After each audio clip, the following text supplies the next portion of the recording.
नमस्कार, स्वागत है आपका न्यूज फॉर एशिया में। आपके साथ हूं मैं संपदा। कोरोना संक्रमण के बीच पश्चिम बंगाल के पूर्वी वर्धमान जिले में केंद्रीय गृह मंत्री अमित शाह ने चुनावी रैली को संबोधित किया। इस दौरान उन्होंने राज्य की ममता सरकार पर जमकर हमला बोलते हुए दावा किया कि भाजपा 122 सीटों पर आगे है। इसके साथ ही उन्होंने कहा कि वह बंगाल में बम, बंदूक और बारूद के मॉडल को बदलकर विश्वास, विकास और व्यापार करना चाहते हैं। शाह ने बताया कि बंगाल में 3 तरह के नागरिक रहते हैं, पहले घुसपैठिए, दूसरे साधारण नागरिक और तीसरे शरणार्थी। बंगाल में 3 तरह के नागरिक हैं। पूरे देश में वैसे तो एक ही तरह के नागरिक हैं, लेकिन बंगाल में थोड़ा सा अलग है। पहला घुसपैठ, जिसे दीदी काफी पसंद करती है। सिर्फ भाजपा बंगाल को घुसपैठ से रोक सकती है। दूसरे साधारण लोग जो आपके और मेरे जैसे, जिन्हें बंगाल में सेकंड ग्रेड नागरिकों की तरह समझा जाता है। तीसरे हैं मातुआ और नामशूद्र जैसे शरणार्थी, जिन्हें 70 सालों से नागरिकता नहीं मिली है और न ही एक सम्मानजनक जिंदगी। उन्हें नागरिकता मिलनी चाहिए और भाजपा उन्हें नागरिकता अवश्य दिलाएगी। इसके साथ ही शाह ने ममता बनर्जी पर निशाना साधते हुए कहा कि दीदी के पास बंगाल के विकास के लिए कोई एजेंडा नहीं है।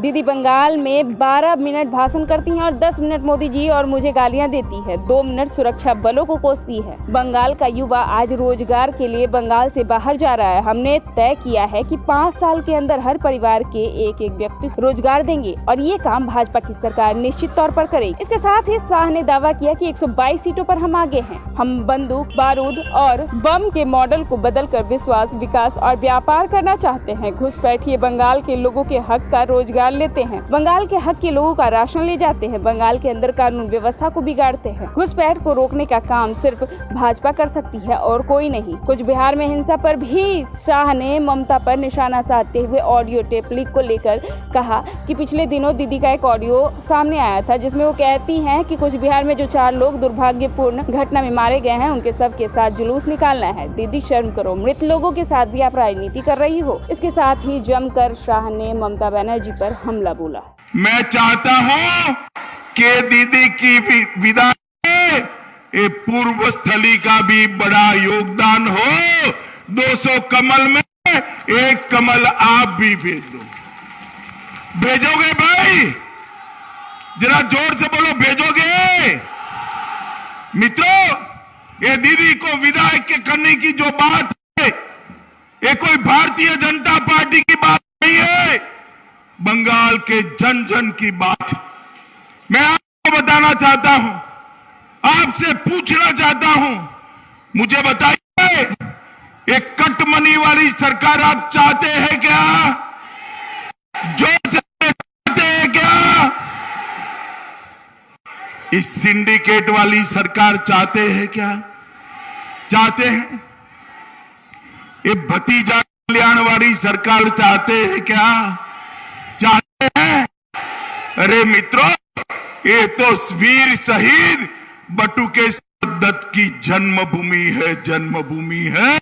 इसी भूमि ने बटुकेश्वर दत्त को जन्म दिया। मुझे बताइए मित्रों, आज वीर क्रांतिकारी बटुकेश्वर दत्त के सपनों को पूरा करने के लिए ये दीदी की सरकार कुछ कर रही है क्या? कर रही है? मित्रों, ये सरकार को निश्चित रूप से बदलना है। मैं आप बताना चाहता हूं मित्रों, अब तक 5 चरण का चुनाव हो चुका है। दीदी 5वें चरण के बाद काफी डिमोरलाइज हो गई है। कारण क्या है? 5 के बाद ये तय हो चुका है कि भारतीय जनता पार्टी 122 से ज्यादा सीटों के साथ दीदी से बहुत आगे है। और दीदी ने यहां पर एक गवर्नेंस का नया मॉडल चालू किया है। टीएमसी ने बम, बंदूक और बारूद का मॉडल चालू किया है। हम बम, बंदूक और बारूद के मॉडल को बदलना चाहते हैं और इसकी जगह विश्वास, विकास और व्यापार के मॉडल को लाना चाहते हैं, जिससे सोनार बांग्ला की रचना हो, सोनार बांग्ला की शुभ शुरुआत। अरे विश्वास, व्यापार और विकास का मॉडल मोदी जी की भारतीय जनता पार्टी के अलावे कोई नहीं ला सकता मित्रों, केवल मोदी जी ही ला सकते हैं। मित्रों, अभी अभी दीदी का एक वीडियो ऑडियो आ रहा है, आप लोगों ने सुना है? इसमें दीदी कहती है जो 4 मारे दुर्भाग्यपूर्ण घटना में इनके अंतिम संस्कार मत करना, उनके मृतदेह को ट्रक में लाद कर मुझे जुलूस निकालना है, जुलूस निकालना है। अरे शर्म करो दीदी, शर्म करो। जो लोग मारे गए उनके सब पर आप राजनीति करना चाहते हो। इतनी निकृष्ट राजनीति मैंने मेरे जीवन में नहीं देखी है। वो कहती है बंगाल पुलिस के एसपी और आईजी को फिट कर देना है, फिट। दीदी कब तक ये फिट करने की राजनीति करोगी? बंगाल की जनता ने आपको ही फिट कर दिया है। मित्रों, बंगाल के अंदर 3 प्रकार के सिटीजन रहते हैं, 3 प्रकार के नागरिक। पूरे देश भर में एक समान नागरिक रहते हैं। बंगाल में 3 प्रकार के नागरिक रहते हैं। एक तो दीदी के प्रिय है, वो घुसपैठिए रहते हैं। मुझे बताओ भाई, बंगाल में घुसपैठ रुकनी चाहिए या नहीं रुकनी चाहिए? ऐसे बोलते हैं क्या?